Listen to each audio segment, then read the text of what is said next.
says he normally doesn't give talks because he's stuck up. I'm pleased that he's managed to be gracious and generous. His talk based title, The Ethics of Receptivity. I've already violated his request to keep this to a one-line introduction, so I won't say any more. He is Professor of Political Science at JNU. He's one of the most exciting thinkers today. He's recently published a book. It's a result of a conversation between him and Sundar Sarkar called Cracked Mirror, an Indian debate on theory and experience. There are really very comfortable. I have been very careful about how we talk. I'm not very used to this. But anyway, you can make the camera friendly. I should thank the Azim University for giving this opportunity to me to talk to you this afternoon about the issue that we are all considering. The ethical issues have become so important in the Indian academic institutions that every campus is really grappling with the issue of how to really produce a cosmopolitan life on the campus so that you can study and study with enjoyment, not burden. So that is the major issue. So I thought I would just talk about something which has some relevance to how to conduct oneself ethically on the campus. I don't know whether this is important for everybody, but as far as I can see, ethical issues have become so important. So I have titled the presentation as Ethics of Receptivity. And the subtitle is How Decent Are Classroom Transactions in India. So what decent is important here? Not that I'm suggesting there are transactions which are indecent. There are transactions which are indecent as well. But we will not talk about unpleasant things. We will just talk about pleasant things as much as possible. So I'll just read out and then stop intermittently, as and when you find that this is going haywire or it is becoming unintelligible, please stop me. Ethics of receptivity for December classroom transactions in India. Let me begin this conversation with you with an ethical imagination about the classroom situation in India. This imagination is ethical as it deals with the relationship between two social groups that try to connect with or disconnect from each other through the classroom transaction. What I am suggesting is that classroom transactions are important, first point. They become important because we all involved in those transactions, including the teachers. And we are ethically charged, motivated to participate in transactions. We therefore connect to each other through transactions. So that's the transaction becomes the nodal point through which you keep connecting. Now you can connect yourself outside transaction. In the coffee house, restaurant, at addas as they call, and you can connect yourself. Family you can connect, but you are also connected through transaction. And that is therefore an ethical issue. To be connected with each other through transaction is a moral challenge, ethical challenge. So transactions are not innocent. Transactions are not mechanical. They are simply loaded with certain purpose, message. And you have to take transaction very seriously. So you are connecting. And you connect through transactions because transactions are based on certain issues that have bearing on our life. For example, if the teacher is teaching something about gender in the class, how can you remain outside the transaction? If you are remaining, you are not connecting yourself to others through transaction, then there is an ethical breakdown. So transactions are important. They are not simply mechanical, they are not simply automatic, they are not rhetorical, they are simply loaded with message. So transactions are very important.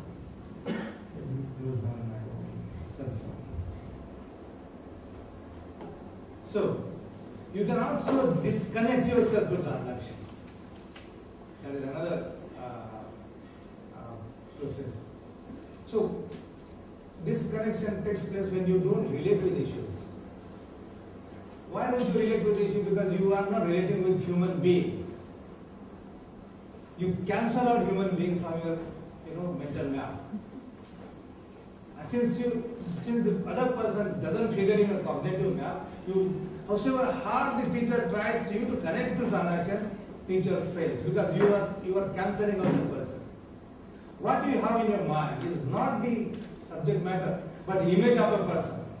Suppose I am talking about one particular subject on gender issue. What comes to my mind first of all? The text there in the book, all the incidences happening to women. A person who is absolutely motivated by this concern will always think, oh my God, female feticide is important. And then you try to connect that incident which is happening outside the text to the text through transaction.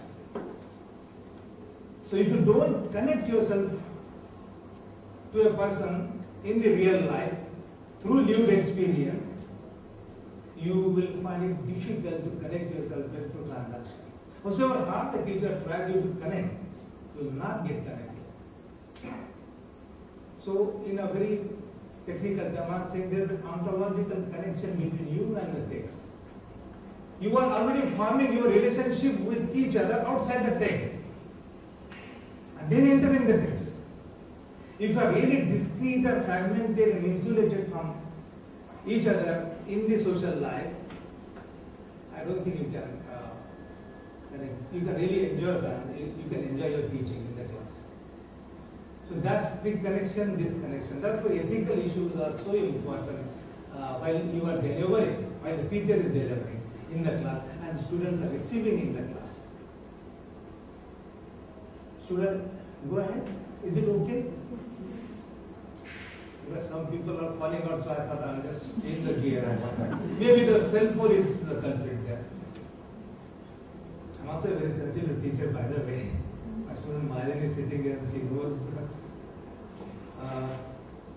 Connections and disconnections are ethical issues, both for those who are at the end of the delivery, that is teachers, and those who are who are the recipient of this transaction.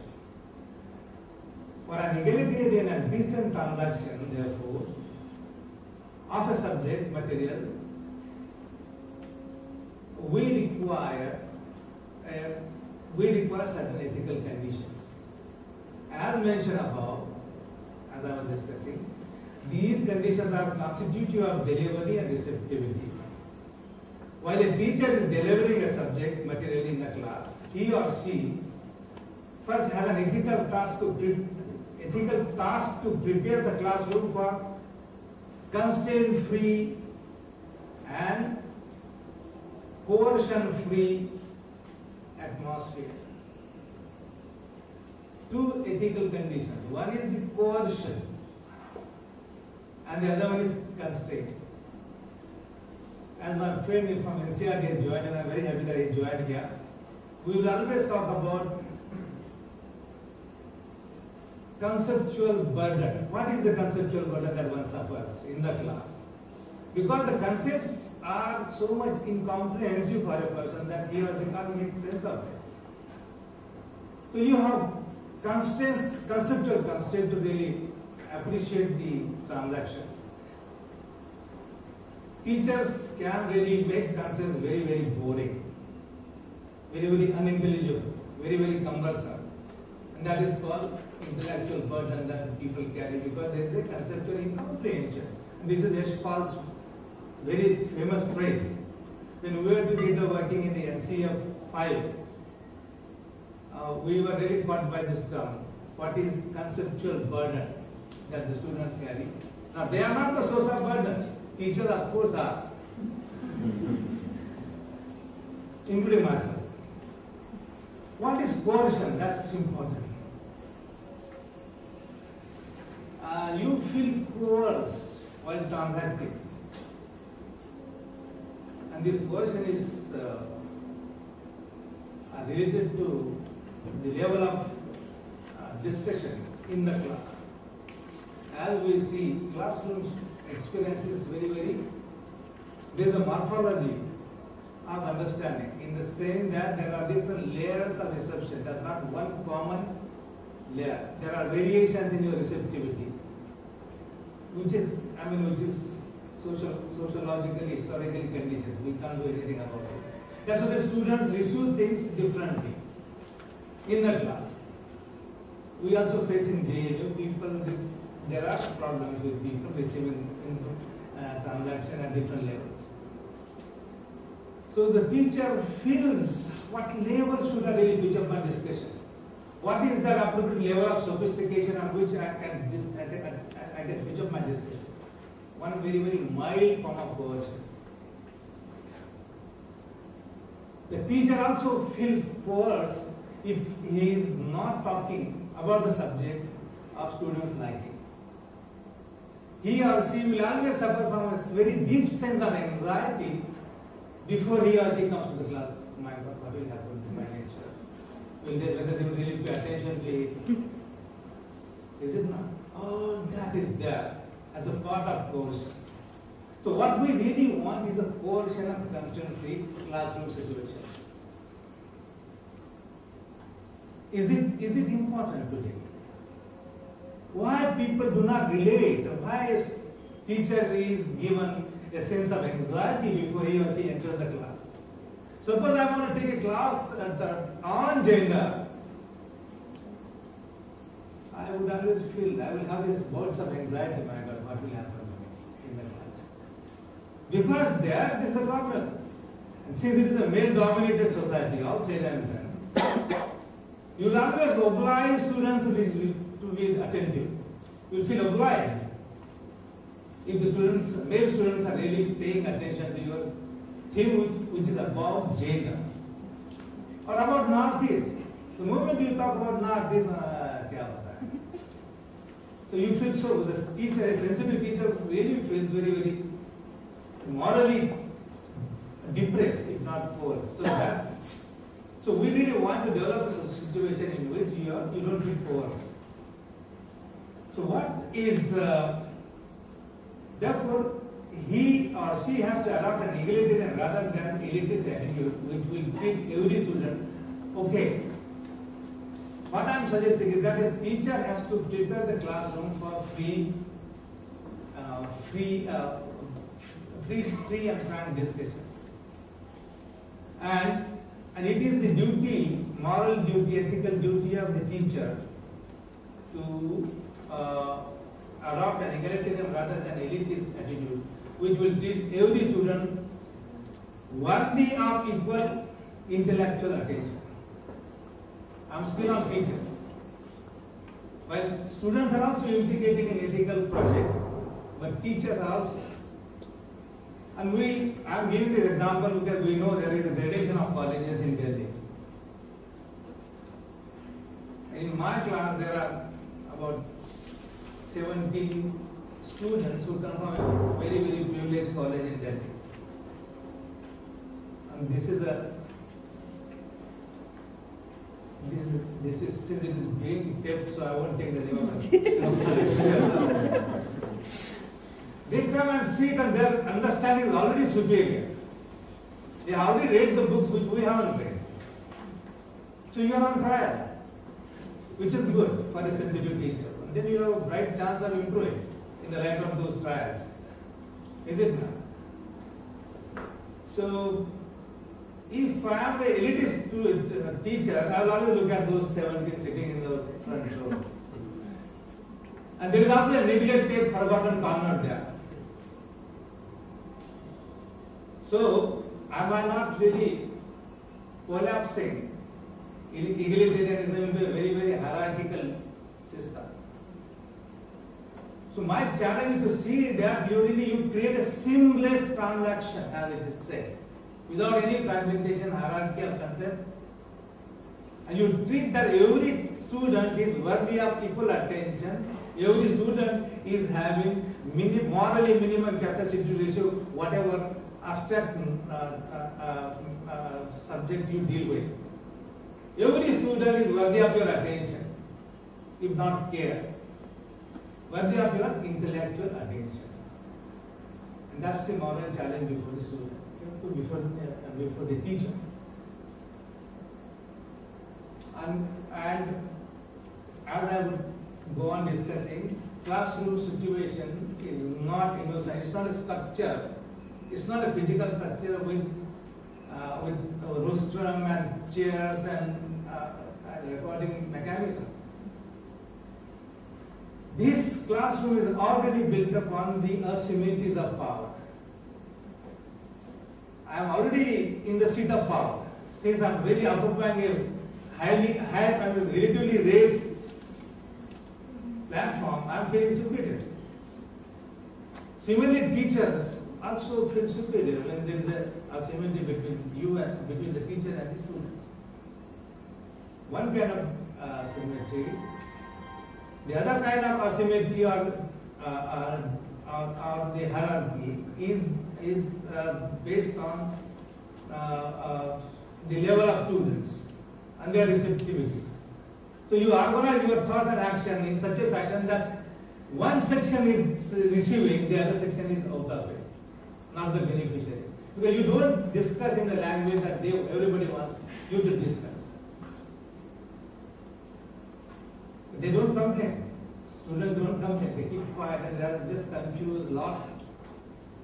Is it not? Very psychological. But then we request other students who are the leaders and the mentors in this class, please help them outside the class. It's also humiliating at some level. But I am not going to discuss humiliation anymore. So that's the problem which has become so serious.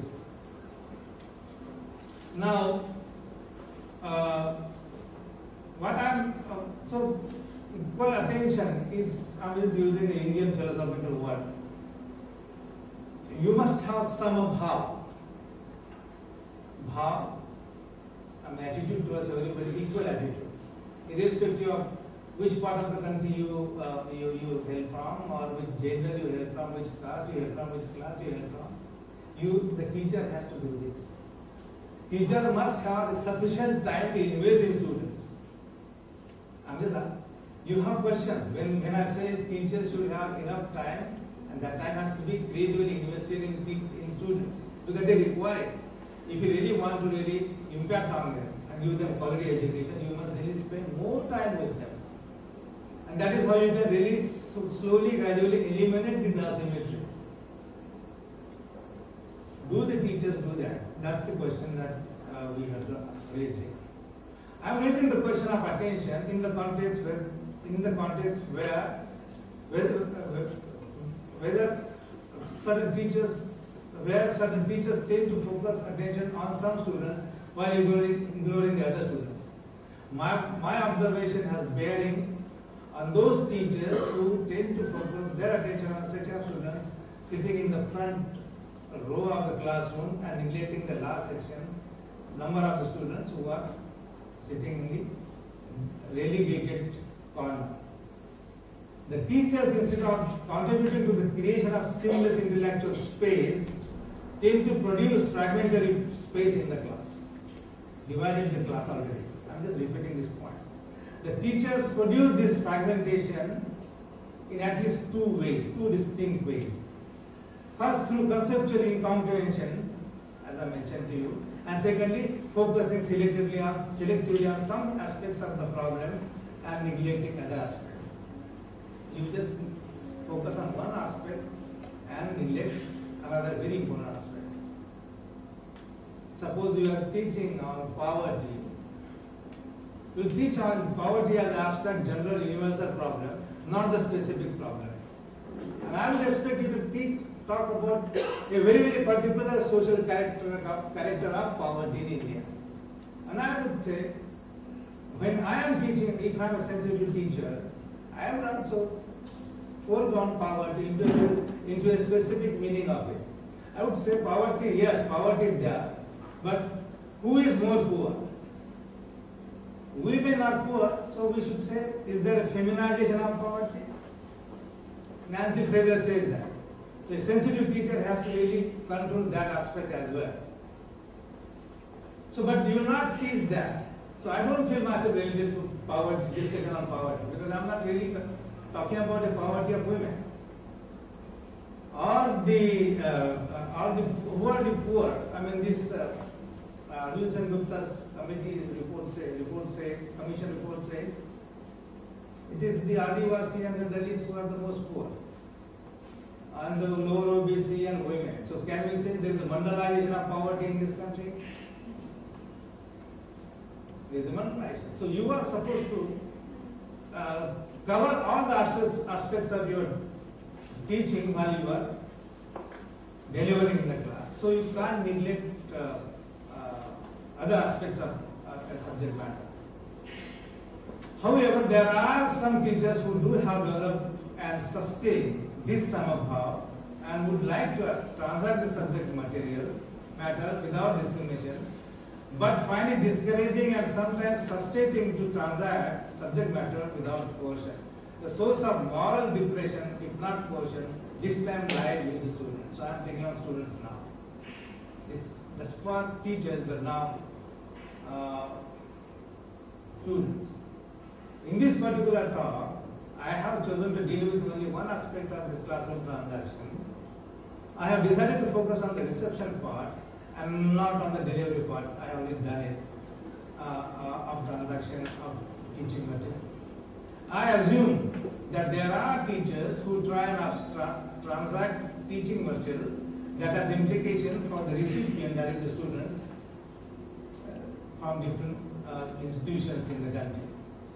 I am going to argue, in the context of Indian classroom situation, particularly with mixed socio-cultural character, the recipient seems to be posing a real ethical challenge to an unconstrained teaching of certain subject matter. Certain sections of the students, particularly at the college level, I am just focusing only on the college level, do not seem to show sufficient interest in certain things being handled in the classroom. That is my observations.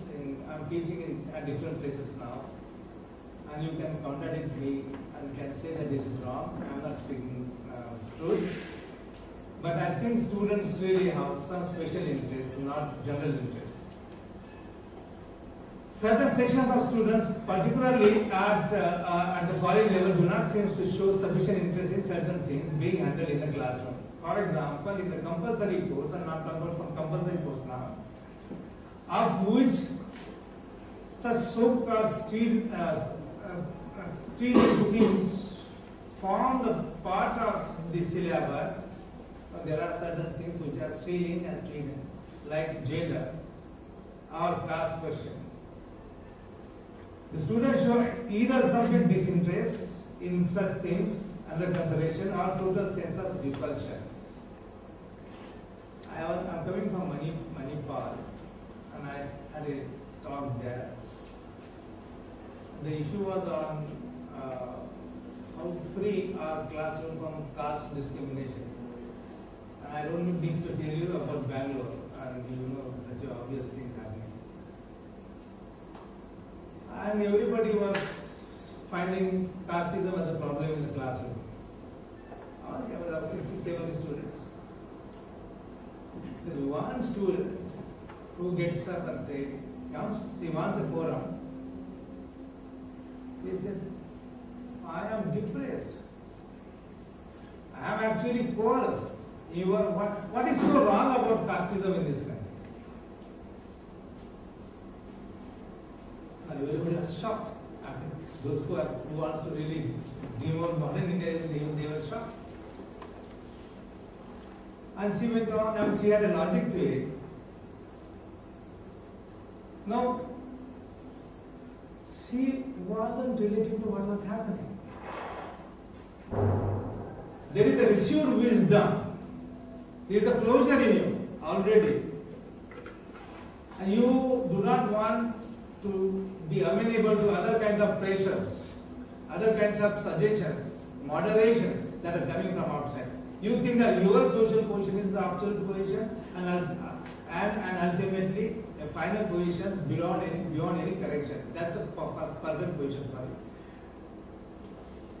So once you switch off your mental clock and you do not allow any new fresh air to come in, then I think that's a problem. Are there students who really switch off their mind to certain questions? No idea. I mean, since we are from different parts of the country, we need to know certain amazing things are happening in this country about which you may not know through the textbook. But through experience in the classroom, you can always know that. So, there are people who are up there, who are decided to be dissatisfied with it. But they also hold a very repulsive attitude towards you. The moment you come into the class, talk about certain issues, the body language is obvious. Body language, it shows that they are not interested. But you should keep on hammering and asking on. I shouldn't leave that. This rather intolerant, and that's why, this rather intolerant attitude towards the course or a team in the course often manifests in the body language or the gestural language. What are these courses? These courses and themes relating to certain social matters in this country sound to be quite shrilling to the ears of certain sections of the students. Not all. Shrilling.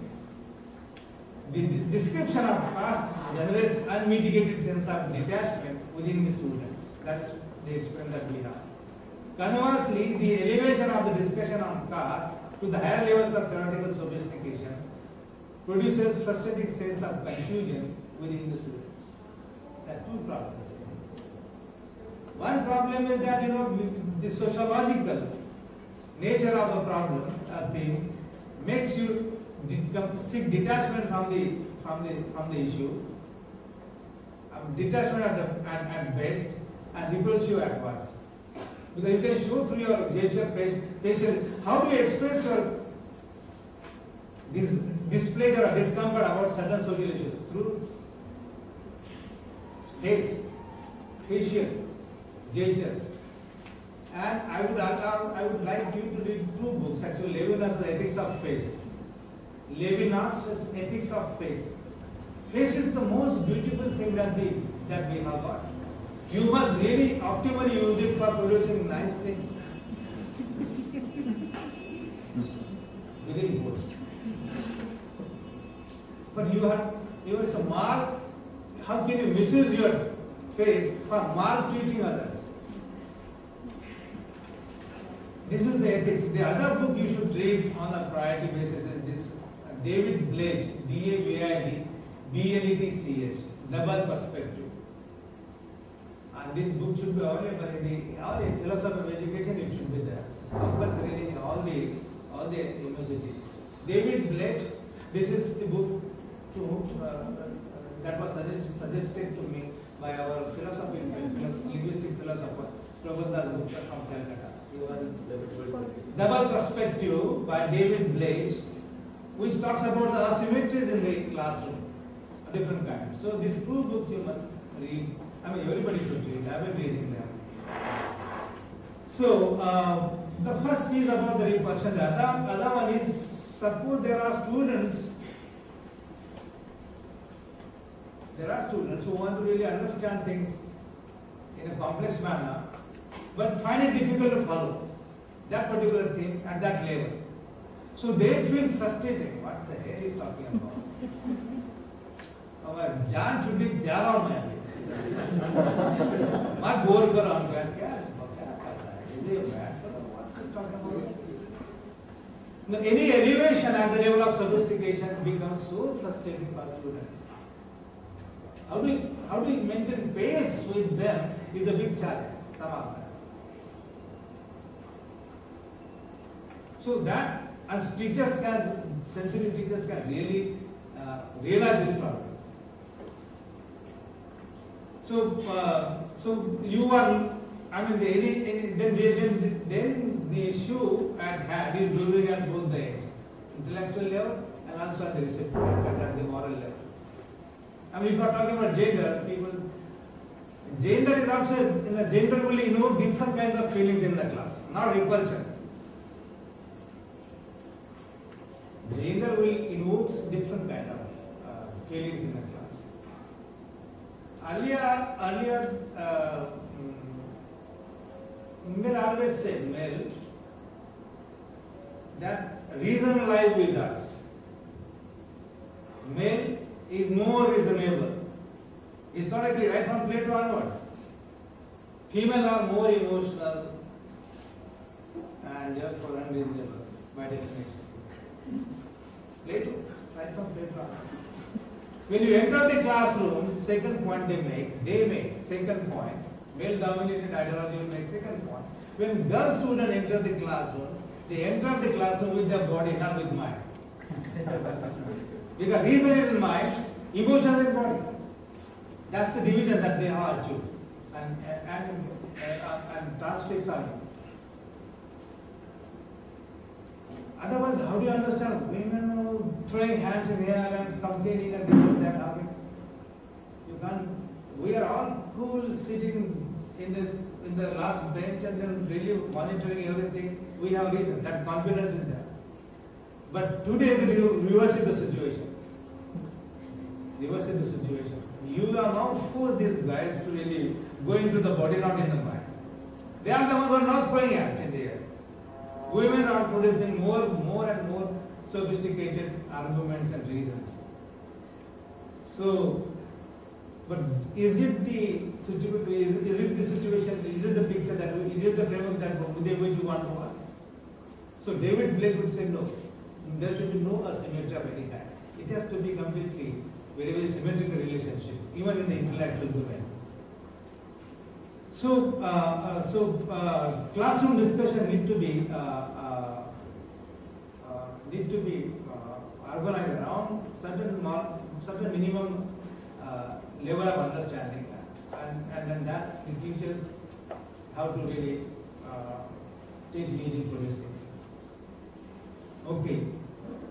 Another. Now, those students who are not the part of that particular theme, social theme, gender, caste, and ethnicity, and all that, they will have this kind of reaction that look here, we are not so much concerned about what you think about.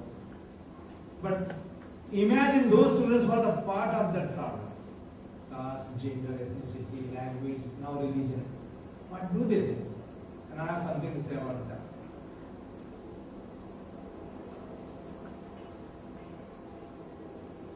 Before I make that point, I have to make another point. In some cases, classroom discussion on caste, religion, and language, discussion on caste, religion, language can deliver a cultural shock to some students. Why not? Is it the case? That's the shock you get. When the teacher is talking to you about certain things. Suppose teacher is talking, and I got this myself. When I was talking about Devdasi system is very, it's known to this part of the country, this part of the country, that's in Devdasi, and particularly nude puja in Shimoga district of Chandragupti.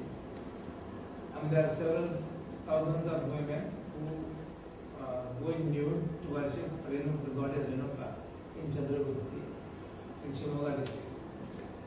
Now this is a shock, cultural shock. The moment you open up on this issue in the classroom, people feel, oh my God, is it the case? All about caste question, about gender, about denotified tribes. All these are museumized subjects. They don't form the part of your normal thinking and understanding. They don't appear into your picture at all, as if they are on some other planet. Now, what is your ethical challenge? You must really listen to that transaction carefully, because you don't know that. You need to know. But you, instead of really asking curiously what is this, they get cultural shock and get out from the classroom. Now the question is, why certain students and teachers get cultural shock? And I have a very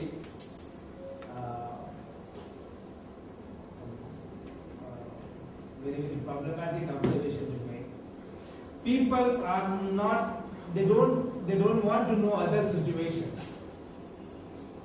They are not the part of one situation in the society. That situation which is so shrilling and strident and so museumized. Because they open up themselves culturally in the same domain. Opening up continuously in the same domain is the precondition for producing cultural shock. However, this is the formulation. Why does one person open up into the same situation, not different situation? That's to say, you do not know what is happening in other parts of the country, other social situation of the country. You are insulated, isolated from that world, that universe of somebody living. Devdasi, for example. Why you are? And it is a systemic and structural. And in Delhi now, the education is so much hierarchized that people do not know what's happening. Earlier in the government schools, neighborhood schools, you knew what was happening in somebody's, what was somebody bringing in the tiffin. You knew that. But that possibility is not there now because it's so, it is so much sin. And you go to a particular school, go to that particular school which is an air-conditioned school. You go to that school in a particular bus, air-conditioned bus. You go with those people who are like you. From the same locality, from the same building perhaps. There is no cross-cultural interaction there. You pass out in your 10th and 12th, end up in a college where you are mixed situation. There are other people who are joining you through reservation, through other things. And then you find, my God, is that the situation? So cultural shock is socially produced. You are so much channelized into thinking in an isolated fashion.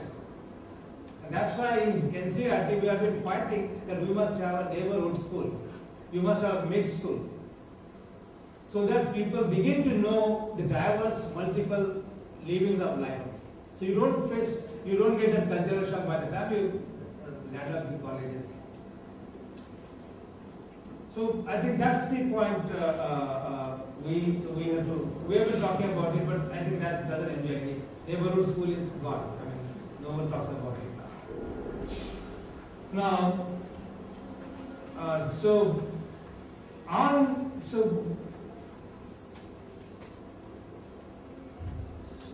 Chandan, how much time is about 10 minutes?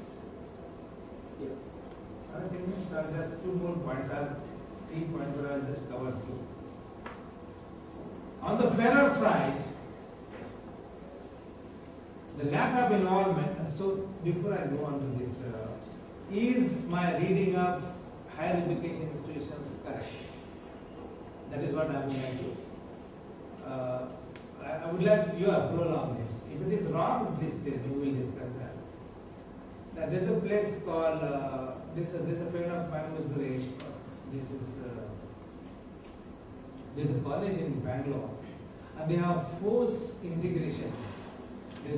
So there are people of different social background, and you can just visit that college as a sample how different it is. And I can assure you that it is a different experience out there. There are no problems. There are no cultural shocks people get there. Women are respected and paid due recognition. On the fairer side, the lack of involvement in the classroom discussion on the themes of gender, caste, religion could be understood in terms of the corresponding lack of appropriate vocabulary. I am raising another point. People do not have appropriate vocabulary to explain certain social reality. This is, I think, very serious lacuna in our understanding. This is a pedagogical problem involved in this.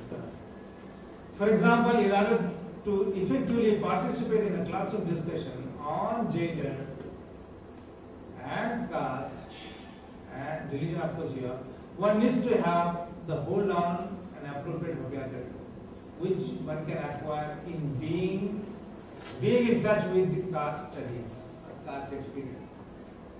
You must necessarily really study autobiographies of women and autobiographies of Dalits in order to understand the full implication of caste problem in this country. If you are not introduced to that particular thing, then I think you will always fall short of very appropriate vocabulary to really explain it in detail and convincing manner in a classroom. But you just come mechanically, there's a caste and you should start. They find it very difficult to produce appropriate vocabulary. The loss of touch with the language results in the withdrawal from the classroom discussion. Even if some students have competence in handling the language of communication. What I am saying, we have got English background, we are all passed from convent schools, we have complete control of very effective communication, we have got communication skills. We can produce, you can speak impeccable English. Okay? Is that the sufficient condition to talk about certain issues and issue certain issues effectively? I think it is not the necessary condition. Talking English is not necessary condition. The adaptation to conceptual language is so important. And you can get that vocabulary only through your association with the issues that are being discussed in the class. How can students then acquire creativity without encountering with gender and religion and caste issues, which are the most complex reality? I am also raising another point. One is the appropriate vocabulary leading to your conceptual competence. Other one is about the creativity. How do you get creative? How is one to? You are brilliant in terms of mark percentages, but are you creative? What are we producing in this country? Are we producing brilliant students or are we producing creative students? It's not the war of semantics, sorry, I'm not playing the words of war of words. What is your aim? Creative or brilliant? A creative students may not be able to speak in correct English, but nonetheless creative. New insightful things. हिला देने वाले कुछ होते हैं. But that is the if you don't encounter with reality, how can you be creative? You may not know, you will never understand the other side of the story. And therefore, any theorist and any philosopher will have to really talk about others at the first instance before he or she talks about himself or herself. That's the precondition of being creative. No, that's true. The scientists, what is there? Do they practice themselves or they practice animals first? Animals. And then on the body. This is a common practice even in the sciences. So you fail to encounter, and you don't want to listen to others. No? Body language and all that, so you can't be creative. So listening to others, art of listening to others is the precondition being creative. You can produce the most complex argument about Devdasi if you only know that. You can question the general formulation of feminism if you really know this. Otherwise, it will be a flat understanding of feminism, by the way. You will not be able to puncture the settled understanding of people if you are operating on the same flat terrain of understanding. So you have to really make special efforts to walk into the others domain, others life work. How much? Of course, we are concerned by our syllabus and this and that, but yet you have made special efforts to do that. Okay. Now this last point is, secondly, the refusal to engage with complex question will always lead to the loss of creativity. These students refuse because they are already framed into a prior position. They don't want to think differently. There is no need for them to really do something very different. Others' problems don't enter the cognitive realm. On the other side of the spectrum, and this is the last point, about the SCs and STs and other students, I'm having those in my mind. It is really to be done. On the other side of the spectrum, there are those students who are the recipients of casteist slur, but find it difficult to participate in the classroom discussion. That's another problem.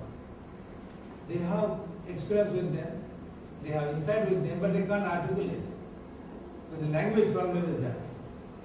They fail in following the protocols of conversation, as they say.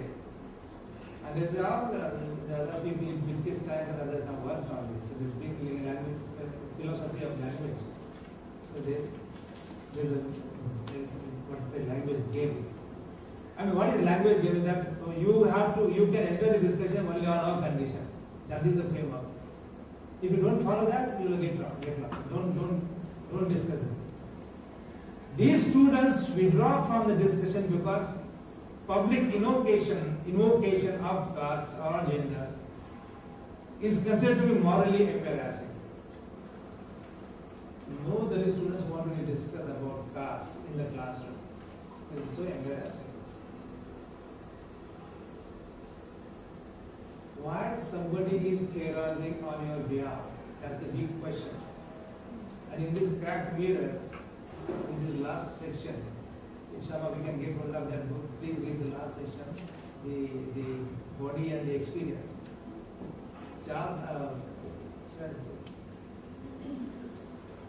Charlie Chaplin participated in the competition with other two of his colleagues on the theme which is related to him. There is a play competition on Charlie Chaplin. Charlie also is participating. What one expects is Charlie will get the first prize easily. But he comes toward third. Why? With this ontological connection with him, he can't just express himself fully and frankly. So, same situation happens to, it is true of the Dalit students, Adivasi students. They don't participate in the discussion of caste so fully because there is moral arresting in that. So how to, therefore, a teacher and the other colleagues will have to really pump out that engineering tendency from among the students. That is your moral ethical challenge. Can you make students comfortable in the class so that they can speak frankly and freely? Don't give them the sense of being ridiculed or you don't remain silent on that. You must speak to them. And that's the challenge. I think that's they can find their embarrassment successful. Secondly, the norms of communication are so discouraging for a very effective participation. And these norms are basically our pattern communication skills. Now, these are all methodological. How do you start a discussion in the class? Pedagogical challenge. How do you start a discussion in the class? Do you start a discussion in the class with concept? What is the window through which you really access these students who are multiple mixed social situations and with very variety of perception and reception? Very varied reception and perception. How do you accept that? A difficult mob sitting in front of you. So do you go with concept, or you go with or after convolution, or you go with what is? We are suggesting that you go with narrative, anecdote, so that they open up. They are not intimidated by the conceptual bombarding or intellectual lathi charge on them. So you just go with narrative. That could be one example. That will opening up. Now finally, the last point, very last 1 minute. If classroom situation is a problem here, why do you want classroom at all? That's the new thinking. Now, which is not there. Very good. So we have no classroom. They are very, very intimidating. So we should really learn outside the classroom. That's new thinking. But can you really dispense with classroom? I don't think. I'm not with those people who think that classroom is a burdensome thing and we should really develop your knowledge outside the classroom. I'm not with that. Partly because I believe in institutions. Institutions are playing a very important role in anchoring your otherwise dispersed data. Your narratives are otherwise dispersed and meaningless if they are not anchored in institutions. There is no interaction. Interaction is stabilized and institutionalized only through institutions. And they become archival in the long run to be followed by people who want to do something else beautifully in the future. So we require institutions. I have no azadi, I mean you must be there in the classroom. The only thing is that it shouldn't be a disciplining mechanism as Foucault would say. People feel sorry, and the anecdote is in our class, my childhood, I studied in a government school in the village. And the teacher would always send 3-4 tough looking guys to bring people, fetch kids from houses. They would avoid going to classroom, but the teachers were very dreaded, bada, marte the. So that is what we don't want. We want a very friendly, friendly situation where people feel, the kids feel happy to join and come and enjoy. Sing the songs of parrots and sparrows and other things and water bodies and trees and all that. And they're not afraid of any teacher. So that's it, I think. That's how we have to really. And once you really go into a mixed situation, one should really demand an education which is free of cultural shocks. There is no notion of stranger. You have to eliminate the notion of stranger. Can you do it?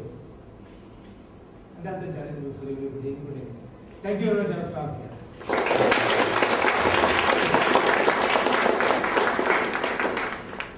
Can you make student comfort?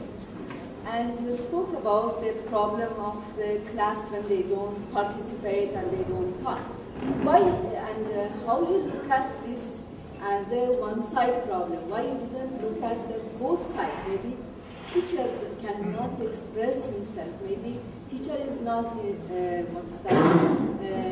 his topic is not interesting. And if you look at the subject also, teacher is good, the student also are interested, but still subject is boring subject. And if you want to bring discussion in the class, if you ask one question about Bollywood actor, everyone participates. Yes, yes. Okay. And everyone become happy about subject because everyone knows about that. Yes. Not because they don't want to talk.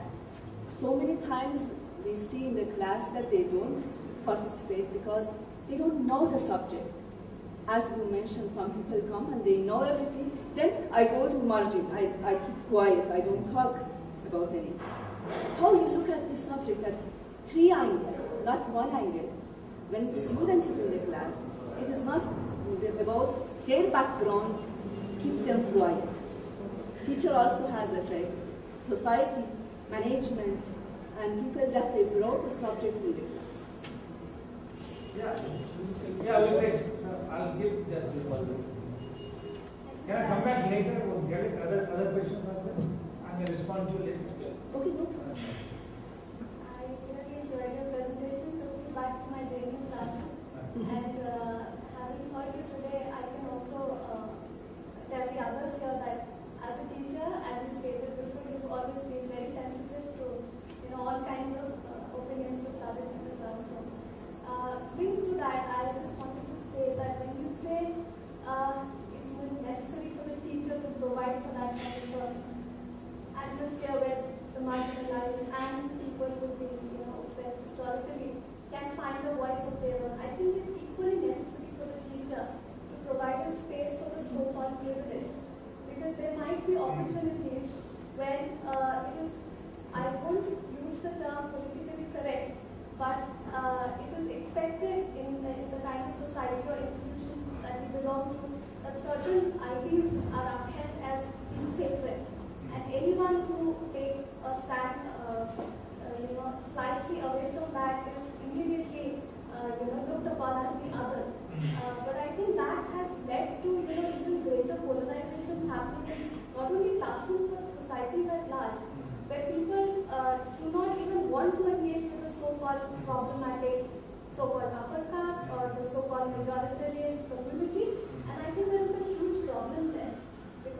repulsion, perhaps there is something more bigger probably emerges out of that dialogue. So all probably that a teacher can do really is to make that space safe enough for every voice to come up.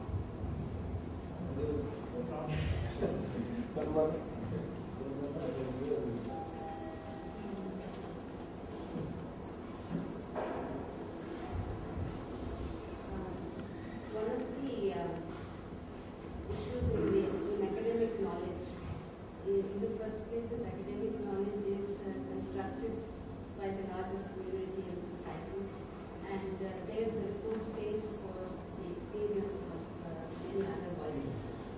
Because the classroom and academia is a microcosm of the larger society, and all the biases of society are also reflected in the classroom. And therefore, if you cross that hurdle also and then introduce issues of gender and caste, for instance, I remember in my studies classes in my university just how heated one particular discussion on dowry, right, in a class of about half and half, about 50 students, about 30 boys and 25 girls or so.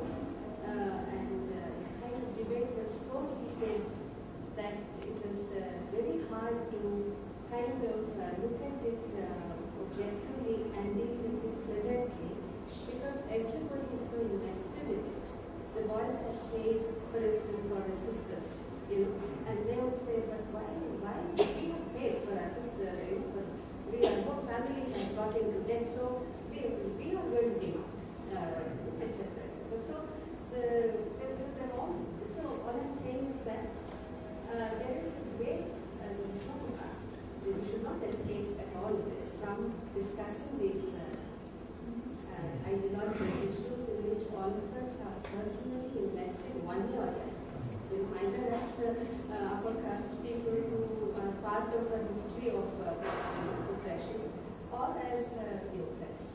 And therefore there is no escape from that. And I think we should stage that thing.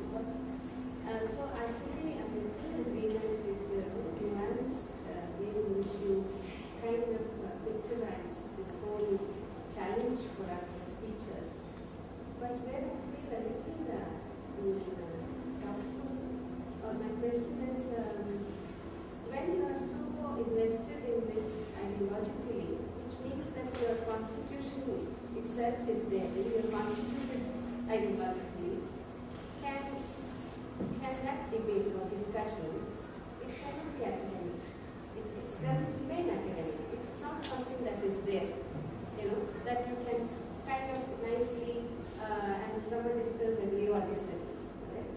It is something that you are deeply implicated in. When that is the case, I have found that it's very hard to keep the classroom pleasant and safe for everybody. It is not safe. It's not going to be safe. But for all that, I'm still on it. I believe it. That's the only difference I have. Yes. I mean, you must really look at problems in the classroom from different angles, so many different angles. I have picked up two, I think, the receptivity and the receiver and the deliverer, the person who delivers in the classroom. And they have got competing problems with them. So, they are actually competing, really producing problems for themselves. But there is also a third angle of the society, which is also looking at what is happening in the classroom. And whatever is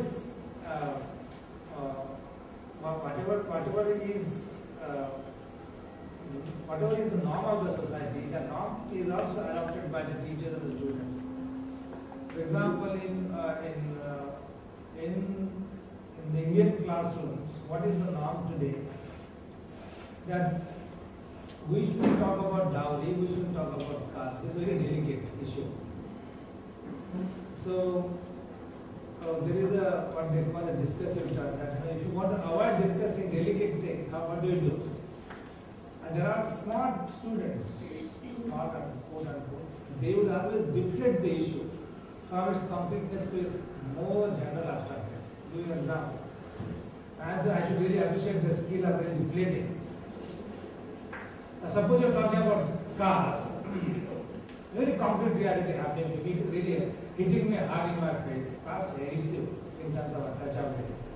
Or gender hits you in terms of dowry and dowry killings and harassment. So both the issues hit you very hard. You can't really talk about them in terms of very abstract. You have to talk about them from concrete terms first to make sense of them. Suppose I talk about caste. What is so special about caste? Caste is a general norm of organizing society. And they would say that there are caste-like systems in among the animals. Look at ants. There is hierarchy. Look at the lion's family. There is hierarchy. There is domination. There is also, so they would try to confuse the issue. Okay? You want to avoid discussing the classroom. But if you really want to, so there are two ways of handling classroom discussion. One is the cognitive way, pedagogically, and the other one is the non-cognitive. Suppose the teacher is doesn't want to do any commitment to the not ideology, but to the pure academics, intellectual exercise. That teacher will always invoke or deploy non-cognitive vocabulary, which has no meaning, which has only very vague meaning in your life. Daya, Maya, and all that will be there in your classroom. So once this confusion of the concrete into abstract is one discursive method, one deceptive method. I'm using discussion, the deceptive method to deflect your attention from the concrete to abstract. So that society provides that, the non-cognitive language. So the moral challenge for the teacher is to see to what extent, what level, in what degree can the teacher take this non-cognitive language seriously. Let me give one quick example of Gandhi and Ambedkar. And that is a successful language. It's not cognitive which is successful. And the dowry question is very paralyzed. Cognitive language, what does it do? It paralyzes, it divides the classroom into for and against. And it really forces you to make quick judgments. Willing, thinking and judgment. Three things that the life of mind is very sharp in terms of the cognitive. You become so active, I have to make this point. I don't agree with you, it's a cognitive thing. I agree with you, it's a non-cognitive thing. No, wrong plan. So that comes, and that is a very successful language. A teacher who takes a very classic plain view is a very great teacher because it doesn't really disturb you mentally. It doesn't talk about caste. Or this Dalit and Harijan. If you talk about Harijan, oh my God, very soothing. Dalit, politically constructed, so you do not talk. So that is a real problem. They would like to talk about Hollywood rather than. I began with when I was discussing the visual. The power of visual is so important. The Satyameva Jayate America, how many things he handled, and he has done it remarkably. And I agree with him. Where you find that there is a non-cognitive angle to it. We must all think about it, but think about it. Do we want to really understand it? Maybe, but think about it. And that's the twist that is given. So the pedagogical challenge is whether you want to take this route of cognitive or the non-cognitive. And I don't think you can really avoid taking cognitive route. You have to take. Because the issues are like that. The issues are situated in terms of the cognitive framework, not those people who are given different twists. There is a problem. There is a politics. So that's the whole thing. And about this, one is the teacher's responsibility to create the platform. That's what I'm suggesting. That the teacher doesn't have to. The best teacher is that teacher who doesn't take ideological stance. Then what will suffer? Academic will suffer. We have got this in JNU. It's only ideology. It's not academic. Is it not? So what is it's a very limited role of a teacher. As a philosopher or a thinker, different role. But as a teacher, your job is to really map out different things. That's it. What are the contending positions? You have to map out without any ambiguity. And let students really then ask very cognitive questions. And then you have to respond. And that is the moral minimum that the teacher has to do. Do not really do not construct them into an analogical framework. Oh, I am a feminist. God. Then you can't have any discussion. Oh, I am a radical, or I am a Marxist. God, you just can't have any discussion. So you have to keep ideology away from academics.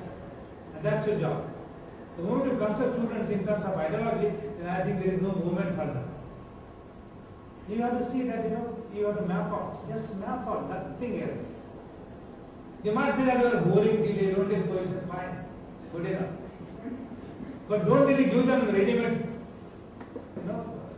ideological dishes so that they would feel very, very dependent on it. So the ideological stance is not the replacement for a serious argument. And that is the duty of the teacher to offer this platform. Give different perspectives. At least the students will come out with different things, positions, fine enough. But you don't impose a position on students. Give them some breathing space, give them a break.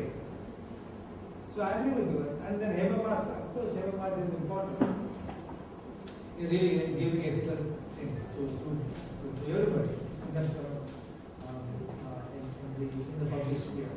Where you can really, you have to tolerate others. You have to grant, first of all, one thing that the others also have capacity to produce equally good arguments.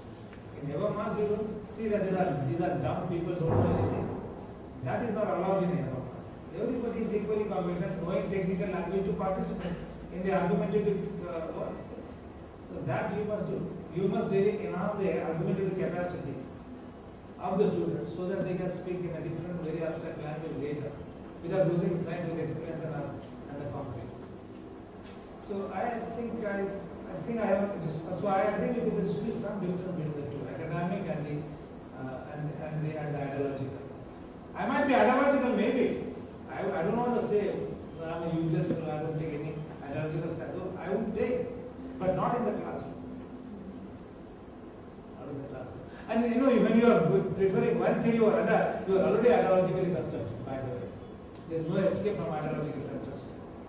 You are preferring one perspective, theoretical perspective or other. As we did in this book, Cracked Mirror, experience is the framework for producing knowledge. Now, this is a big problem. What will happen to text? Our priority is gone. In my argument, our priority is gone. You just can't make you can't produce knowledge with our prior knowledge in the text. You have to have experience. You must have ownership of your experience and then you can offer your experience. Yes. Yeah. There's somebody who's gone and he just walked out. Okay. No, I didn't see you. What I'm saying is something related to what happened just now. Sure.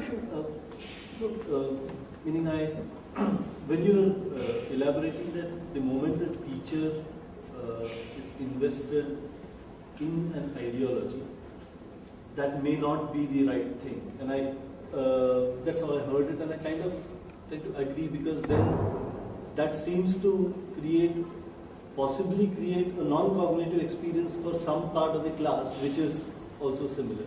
But at the same time, we're talking about the need for everyone to go through a cognitive experience which has an element of challenging them, displacing them from where they are, and a lot. So I'm unable to, one is I see a tension between these two. And so from an objective point of view, there is an element of coercion in the educational process. So can we really think of not having any coercion and just making pleasant? I mean, I'm for coercion in a way, but of this kind. But I'm just trying to understand is there something I'm missing? You just want to respond to this. Now there's a tension. And one should really, there's a risk, so to say, of really mapping out mechanically perspectives. And students might receive it as if it is though every other perspective is good. So I don't have nothing, I have nothing to choose. That's one. That one risk. So, and if you really want to make any advance in thinking, you have to really invoke cognitive categories. Is it not? So how do you do it? So we are talking about a teacher is not devoid of this cognitive. He or she will always go into this world because he or she is either integrated into the question or wants to change the question. So wants to see the better future. So there are two attractions for this teacher. One is, suppose a Dalit teacher is the victim of casteism. How can he really go on a non-cognitive mode? Is it not? The teacher. A woman who is the victim of the trauma, how can she go on to a non-cognitive mode? But even then, that is the issue which is closely related to you, immediately related to you. You have to really defer that issue, I think. And you have to still bid for the mapping out. And let the students take a view on that. Many students say this is all, we face in our class, there are students who are having left, right background. They will say, all this is also, but you are not different, you are just giving a very, very gourmand, roundabout picture to us. We are not into the gourmand picture. So, they force you to take, but that's it. You are also invoking them into taking this and also confirming, changing, confirming their own positions. And some of them don't change so much in jail, they harden over a period of time. Because they think that they have got the ultimate truth and they know the kunji. So they would not change at all. So there the creativity is, doesn't make any advance. You have to have some openness. Even among the Marxist thing, there are different things happening. So, but they are not amenable to that. So I think yours is a very complex question, but the tension has to be sorted out. Should the teacher sort out the tension in the classroom, taking a position? So that is the question. And my suggestion, small suggestion, is to defer the question of taking a position. Let the students react to you. And so then we are really actually promoting some kind of atmosphere for creativity. They might change the position, may not change harden it. So we don't invest in those people who harden it over a period of time. Okay, they do this and that, and then that's it. But I think it's a difficult point. I don't think I have really responded to your question.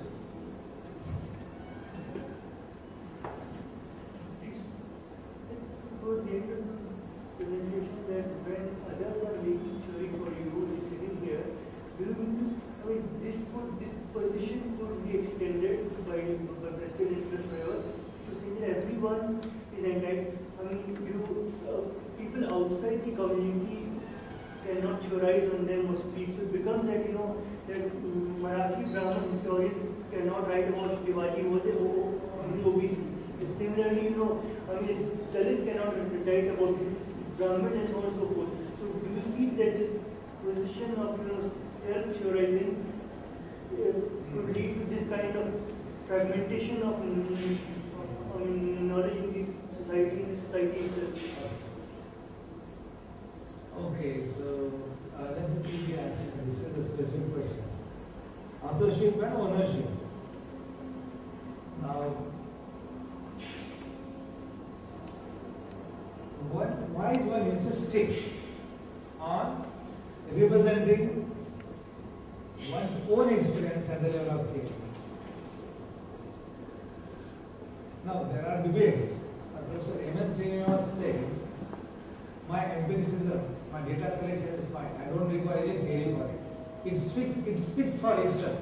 It is self-evident. But the data is so fragmented. My experience is different, yours experience, somebody is very differently, entirely different. So how do we make common sense of this differential experience? Is the job of the theory. True. Now, why is one insisting on doing one's own theory based on one's own experience? Partly because others doing theory of my experience is not enough. Not enough, inadequate. And therefore that theory which is not adequate is on probation. I don't want to support that theory. I will write a parallel or create alternative theory, or add to that theory which is existing. For example, theory on untouchability. And we have lots of material on untouchability. Okay. Forget about untouchability. Why did feminists write different theory? Precisely because they found male-dominated theory, mainstream theory, as deeply problematic and inadequate. That's why you find people criticizing, women think that criticizing Plato, Aristotle being completely patriarchal. So when you find that your reality is not completely conceptualized and depicted, you feel discomfort, theoretical discomfort. Then you want, and why do you feel discomfort? Because you have a spatial insight into your own theory. Why do you get spatial insight into your theory? Because you have a spatial experience. All that different language that we got from feminism wouldn't have been a possibility. We never talked about body as a central thing. But body becomes so important in our own understanding. And people talked about it differently. In our Sungara, we have in our own philosophy. But the way they handle it, they develop theory about body is amazing. You got a different vocabulary altogether. So experience will always offer an insight into your own delicate insight, theoretical insight, and which are actually missed by many people because they are not endowed with the same experience as women are. So therefore, you are enriching the existing theory by really writing about it yourself. If others are writing, that certain reality, social reality will always escape their attention. So in order to really perfect the theory, so to say, you have to pitch in and you have to really participate in theory building. And that is why we require people who are undergoing experience to do theory themselves.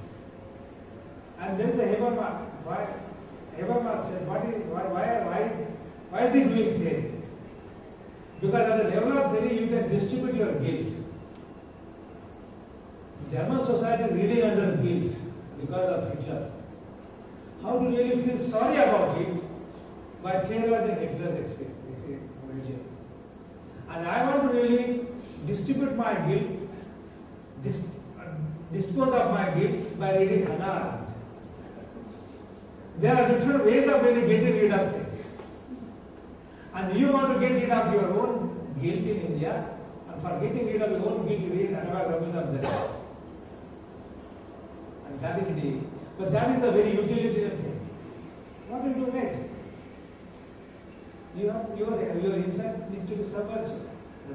The proposal has to be subversive. So I think I am not objecting to people writing about death, normally. But our objection is that how sound that theory is. And by the way, on Shivaji, you find only the Brahmins writing.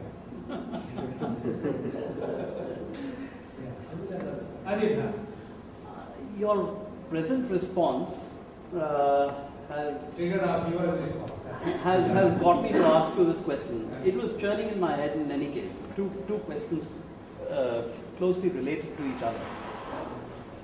One is that in your scheme of pedagogic interventions, would you differentiate for purposes of you using these as tools, intellectual, analytical rigor on the one side, and experience, as well as social and cultural imagination on the other side, such that even though I may be an upper caste person, I may be able to fully immerse myself in the life of a Dalit and imagine and understand that life from within, partly by very close experience of life with Dalit friends and others. So where would you place this? Number two, if these approaches have any validity at all, then one can set up a multi-vocality in the classroom and in textbooks as often novelists do. For example, a Dickens or a Premji will talk of a situation in such a way that in between the lines you know what the namak of Daroga the Daroga feels about the situation, what the Raj feels about the situation, what a poor peasant feels about the same situation, what the Zamindar feels about the same situation. So, is the creation of multivocality possible in a classroom? Yeah. I mean, this has to be proved through experience. I mean, you have experience, and we have now that you have classrooms booming with multivocality. Actually, earlier there was a monologue. Now it is moved from monologue to multivocality, and one has to really welcome this multivocality, appreciate it. At the level of your own understanding. Why people are talking in different languages, different perspectives, is kind of a cacophony, as it is said, which is very desirable, but not finally desirable. We have to have, otherwise it will be all non-cognitive. Because non-cognitive is always very on the mind. Everybody is speaking different perspectives and different languages. Why they are doing it? Because they are also empowered in a way. And teachers play an important role in really promoting that. And they think that they need to be, the politics of presence is important actually. I am somehow being silent, I'm absent in the class. You are not talking about us. So that assertion is emerging. And therefore the multivocality is a possibility. And the sense of being absent in the classroom discussion is really guiding them into speaking. So you will find they are not only really talking about the classroom discussion as it is happening just then and then now. You will also see them questioning the very one-dimensional monologic text being transacted in the class. You will make it more multiculturally sensitive.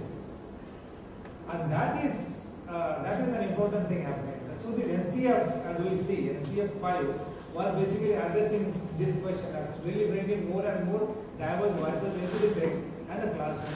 And that is how you get most creative insight into somebody's life.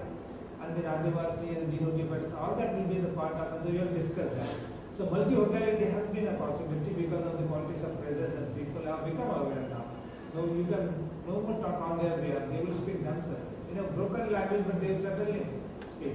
And the other people, this is not only English now, Hindi and other things. Now there is a Hindi move, but it's a difficult thing. And so there are people who are articulating their views in different languages, in different possible natures. So this is the other important question that we're raising is if somebody immerses into somebody's experience, and that degree of immersion is complete. I don't know whether it's complete, but does that give you a handle to write about that person?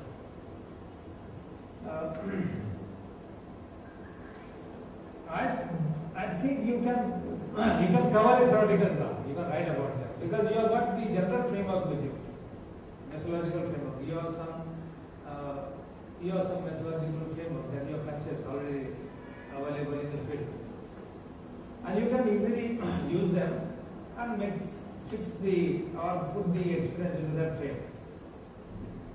And you are also, but the question is, if you are really undergoing that particular experience, the experience is not present, first of all. Experience is the part of the past. That's why Gandhi's debate. The experience is not now that I have decided to become a Dalit. But that Dalit who is authentically Dalit is not the Dalit of today. This construction of today, it has been historically produced and constructed. So you will find, you will have to, Dalit will have to, women will have to refer to history. Whereas this fellow can't refer to history. So theory building is not simply a present task. It is also based on And Azim, you are a history teacher, I don't need to tell you something. Historically sensitive formulations. So you are making, I am today, not because I am self-made man, but I am also related to past. And so, that will not be a sufficient condition. Therefore, Gandhi tried to become a Valmiki, but he had a chance to get out. And he was historically free. And therefore, that claim would remain half the claim, not full claim. That is my submission. I don't know whether you agree with me. But I think there is a historical burden that one has to carry by here. That's why even in the black imagination, is the root that they trace their imagination right up to the 14th, 13th century and migration. If some white person starts theorizing on that, that will be problematic from the point of view of the blacks. Similarly about women. So that's it. One question. Thank you so much, sir. I could relate to the dilemma that I have been facing in a classroom. In a classroom, when we have a discussion about gender, as a student, I tend to judge with my fellow student on the points, on the view that he has raised, which is the result of his 25 years of experience. And having judged the person, we tend to debate rather than have a discussion, which only forces a person to harden his stand even more. So, yeah, difficult point. I don't know how to handle it. It's very absolutely difficult. How do they make the stand flexible rather than pushing it to a more harder position? What is the more, discussion or debate? I think this debate is important. Because debate will therefore raise the level of engagement. From mere describing somebody in the class. I mean, for example, if you are really describing atrocity act, for example, they would like it, and they will really be in the sense that those who are the victims of it, or who share the experience of victims, will take this question. They will not like it. They will object to it. Why are you discussing our question? It's not your problem. So, the moment you really raise it from there, elevate it from mere description to abstraction, then the person will have to change his terms of discourse, terms of debate. He or she will have to speak in the language which is permissible to both of them, party involved in discussion. Now you will start theorizing that description, and the fellow will be still a description. It will be a mismatch permanently. And you can then reason out, as I say, Habermas is doing very to distribute the gift. So I think there he plays a very important role in distributing the gifts. And can you really invite them, those who are in the position, invite them to larger or the higher levels of this debate? Argument, yes, description is there, atrocity as an act is important, but there are forces that produce this atrocity. There is a causal relationship. So already you are invoking analytical stuff. And then from there you can go into normative. Do you want to continue with this situation? First of all, understand it before you really cry about it. Because slowly, gradually, otherwise there will be some crying. All the time you cry. But you must really take them, invite them to a larger level of discussion. And slowly, gradually, you will find that they won't be immediately reacting to your debate. They will think, step back and think about it. They won't make easy, immediate judgments. Oh, you are casted, you are Brahmanical. That judgment will not come. They will take little time to think about it. That's important.